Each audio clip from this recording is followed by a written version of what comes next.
Google ಮ್ಯಾಪ್ಗಳನ್ನು on ಮಾಡಿದಾಗಲೆಲ್ಲ ಅದರಲ್ಲಿ ವಿವಿಧ ಬಣ್ಣಗಳ ಹಲವು ಗೆರೆಗಳನ್ನು ನಾವು ಕಾಣಬಹುದು. ನೀವು ಅದನ್ನ ಗಮನಿಸಿರ್ತೀರಿ. ಗೂಗಲ್ ನಕ್ಷೆಗಳಲ್ಲಿ ಕಂಡುಬರುವಂತಹ ಈ ಹಸಿರು, ಕೆಂಪು ಮತ್ತು ಹಳದಿ ರೇಖೆಗಳು ನಕ್ಷೆಯನ್ನ ಚೆನ್ನಾಗಿ ಕಾಣುವಂತೆ ಮಾಡಲು ಮಾತ್ರ ಎಂದು ನೀವು ಭಾವಿಸಬೇಡಿ. ಇದು ನಿಜ ಅಲ್ಲ.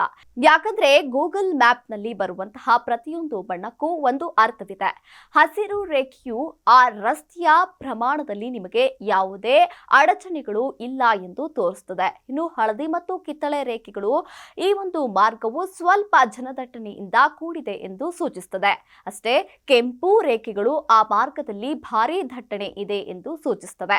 ಹಾಗೆ ಇನ್ನು ನೀವು ಯಾವುದೇ ಸ್ಥಳವನ್ನ ಹುಡುಕಿದಾಗ ನೀಲಿ ರೇಖೆಗಳು ಕಾಣಿಸಿಕೊಳ್ಳುತ್ತವೆ.